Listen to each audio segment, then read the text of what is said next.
Allez, aujourd'hui nous allons parler régulation, quelques bonnes nouvelles et accidents de parcours.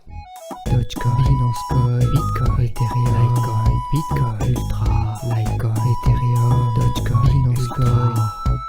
Waouh! Le patron de l'autorité des marchés financiers, autrement dit la SEC, est susceptible de demander aux législateurs de lui donner des pouvoirs pour contrôler les stablecoins avec des garanties fiduciaires. Bref, on légifère progressivement. D'ailleurs, une équipe de régulateurs bancaires aux États-Unis essaye d'établir une feuille de route pour que les banques puissent s'engager dans les cryptos telle une classe d'actifs. C'est ce qu'on appelle les crypto-actifs. Le but est d'éclaircir les règles, tant en termes de détention, pour que ce soit plus simple en termes d'échange avec les clients, leur utilisation pourquoi pas comme garantie de prêt, d'inclure peut-être même les cryptos dans leur bilan, à l'image d'ailleurs des actifs traditionnels. La difficulté, c'est surtout la volatilité des actifs numériques, donc des cryptos, et ça c'est plutôt vrai, on le verra tout à l'heure. En attendant, ça n'empêche pas les banques de se lancer de leur plein gré, comme on l'avait déjà vu avec Bancorp, qui s'est lancé dans la service de garde de crypto-monnaies pour les gestionnaires d'investissement institutionnels. Et on n'a pas fini d'entendre parler d'Elon Musk, déjà au travers de Tesla, et oui, sa capitalisation dépasse les 1000 milliards de dollars, elle englobe l'ensemble de la capitalisation totale de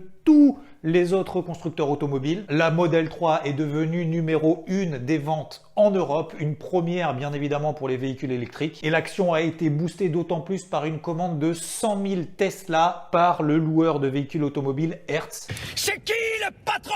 Bah c'est Hertz, c'est pas Sixt. Il est con le monteur ou quoi? Et oui, Tesla, après avoir autorisé le paiement de ses voitures en Bitcoin, finalement a supprimé cette possibilité. Oui, trop polluant, pas d'énergie verte, tout ça. Et ben finalement, dans son rapport financier qui fait 66 pages, page numéro 53, à retenir, Tesla pourrait finalement se remettre à autoriser le paiement de ses voitures en Bitcoin. D'après CNBC, Mastercard pourrait très prochainement annoncer du gros. N'importe quelle banque, n'importe quel commerçant, alors de son réseau, bien entendu, pourraient intégrer les cryptos dans leurs produits. Que ce soit les cartes de crédit, les récompenses sous forme de crypto, portefeuille, Bitcoin par exemple, et tout ce qui est bons de fidélité, les coupons, tout ce que tu veux pour être converti en Bitcoin. Tout ça en partenariat avec Bakkt, qui propose par ailleurs déjà une carte de débit avec Visa, ce qui permet déjà d'utiliser des Bitcoins pour pouvoir réaliser des paiements. Alors pour le moment, c'est uniquement sur Apple Pay et Google Pay. Pour lui, ce nouveau partenariat est beaucoup plus large. D'ailleurs, l'action a fait x4 entre le lundi et le mardi où ça a été annoncé. Parce que oui, pour rappel, Mastercard, c'est plus de 2,8 milliards de cartes utilisées. Gros chamboulement cette semaine sur le marché des cryptos et notamment en termes de classement. Tu te souviens, on avait parlé de ces fameux étaux de compression qui pouvaient entraîner des pics de volatilité dans le bon sens du terme. Ce qui, par exemple, a permis à Solana de réaliser des nouveaux records historiques. Elle est passée 6e en termes de classement devant le Ripple qui, lui, ne bouge plus trop depuis maintenant un long moment. Et dans le top 11, oui, tu vas comprendre pourquoi c'est pas top 10 ou top 14. Nous retrouvons deux shitcoins, Dogecoin et Shiba. Et vu que ça fait à peu près 3 minutes qu'on n'a pas parlé d'Elon Musk, il soutient encore vigoureusement le Dogecoin en disant autour d'un tweet que beaucoup de personnes autour de lui ont déjà du Dogecoin et ce qu'on appelle la monnaie du peuple. Le coin Doge n'a d'ailleurs absolument pas bougé. Et même à l'inverse, c'est le Shiba qui s'est envolé. On passe les millions de dollars qui se font rect, tous ces débouclements de positions liés à l'utilisation trop importante de l'effet de levier, parce qu'il y en a beaucoup qui s'amusent à essayer de shorter en partant du principe que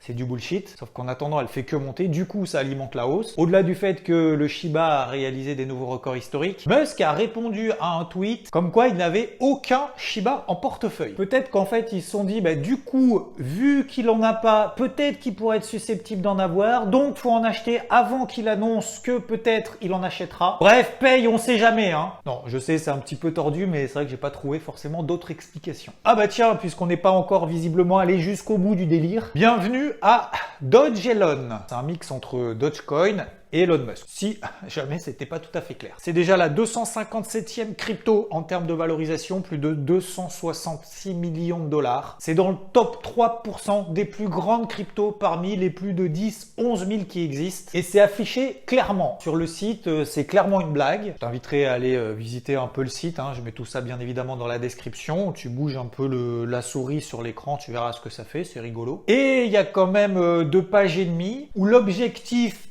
et sans appel. C'est écrit noir sur blanc, j'invente rien. En l'an 2420, le jeune Doge Elon Mars est né sur les magnifiques sables rouges de Mars où il vivra paisiblement aux côtés de sa famille. Bon, c'est assez exceptionnel, je vais pas tout lire, je te laisserai le faire. Je suis Dogelon Mars, rejoins-moi et ensemble, nous atteindrons les étoiles.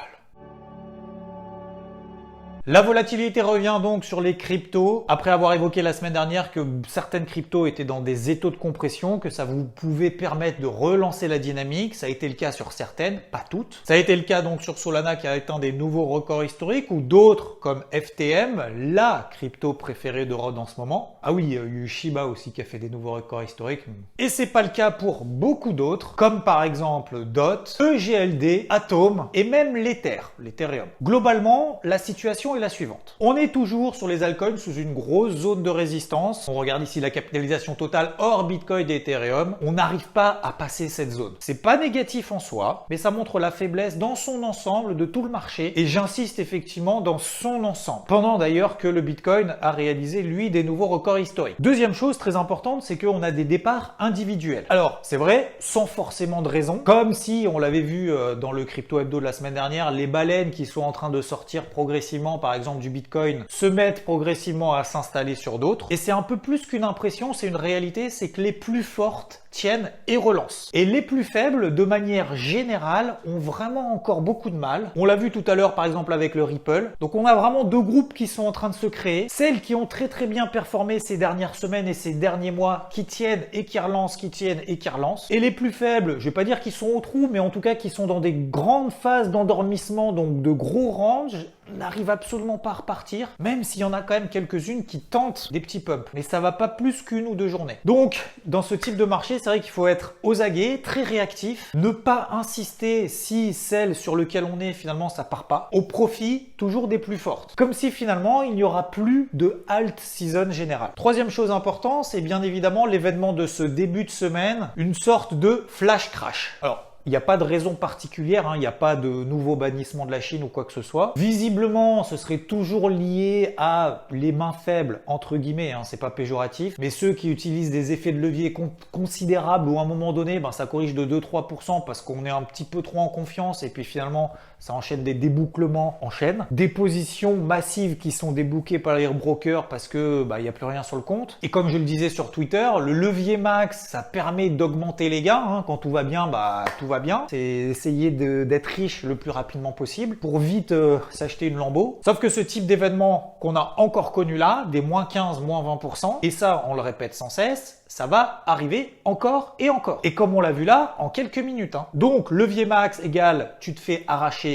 rapidement, pendant que les autres, finalement, font les soldes, interviennent sur des niveaux clés, profitent de ce qu'on peut appeler des phases de respiration de marché, qui, pour autant, ne remettent absolument pas en cause les tendances de fond haussières, pour se placer finalement dans cette tendance avec des bons timings d'intervention, et pour accompagner ce mouvement haussier. Par exemple, même si l'Ethereum devait perdre encore 15% par rapport à ce qu'elle a déjà perdu, on serait toujours en tendance haussière au-dessus de ce qu'on appelle une moyenne mobile 50 jours. Elle est ici en rouge. FTM, la crypto favorite de Rodolphe ces derniers temps, parce qu'elle est dans un flux particulièrement acheteur et haussier depuis maintenant quelques semaines. C'est d'ailleurs absolument incroyable. Elle n'a même pas traversé sa MM20 daily, ici en bleu. C'est la même chose sur Solana et bien d'autres, mais sur les plus fortes uniquement. En prenant des moyennes mobiles, ça permet de matérialiser ces tendances, de savoir est-ce qu'on est plutôt dans une tendance baissière, dans une tendance neutre, avec des moyennes mobiles qui sont plates, ou si les cours sont au-dessus des moyennes mobiles, donc en tendance haussière. Je suis pas certain que privilégier les plus faibles en espérant qu'elles pumpent à un moment donné soit la bonne stratégie, mais ça n'empêche pas pour autant de garder l'œil ouvert de ce que je dis toujours, mettre des alertes au-dessus de niveaux clés, au-dessus par exemple des plus hauts de la veille, on les ajuste après progressivement tous les jours, toutes les semaines, cas où il y a un démarrage qui s'opère sur celles qu'on a repérées. Pour autant, il faut aussi continuer à être très rigoureux en termes de money management. Ça veut dire quoi? C'est se garder une poche de cash dans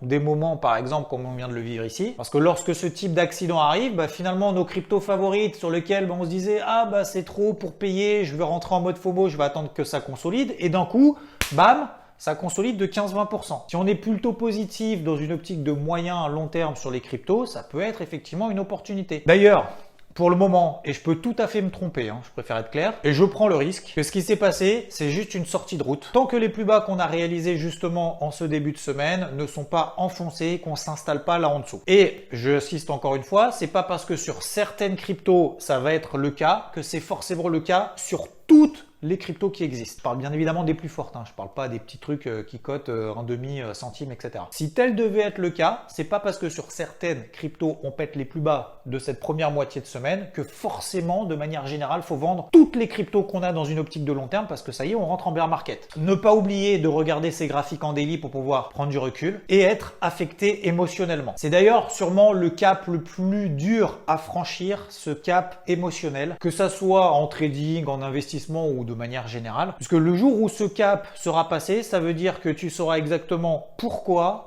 comment rentrer et jusqu'où tu es prêt à aller en prenant ta responsabilité. Alors c'est sûr, ça viendra pas du jour au lendemain, hein. Faudra passer par des périodes d'échec, des périodes de doute. Ça peut durer plusieurs mois, voire peut-être même plusieurs années. Mais le jour où le cap est franchi, qu'on est le plus stoïque face aux épisodes de marché, qu'elles soient d'ailleurs positives ou négatives ou complètement plates, complètement ennuyantes, alors ce type d'événement sera peut-être plus une opportunité, alors attention, hein, à court terme, qu'une raison de paniquer en disant ça y est, c'est la fin du game, bear market, ça va à zéro. Je vous l'avais bien dit et je le savais qu'il fallait pas y aller. D'ailleurs, personne ne sait si on va faire des nouveaux records historiques d'ici la fin de l'année ou pas, ou si c'est que le début d'une lente phase de consolidation qui va durer plusieurs semaines, plusieurs mois. Mais je rappelle que le but, c'est pas de deviner ce qui va se passer. C'est toi, ce que tu fais. Est-ce que tu attends beaucoup plus bas pour rentrer sur le marché? Sur quelle crypto? Sur quelle exposition générale? Sur une poche de trading? Sur une poche d'investissement? Est-ce que tu t'estimes suffisamment expérimenté pour dire tiens, je buy the dip lorsqu'on fait du 15-20%, je mets ce qu'on appelle quelques épuisettes et pour essayer justement de profiter de ces périodes de volatilité. Bref, payer les trous d'air. Vu que tu es expérimenté, c'est sans effet de levier. En mode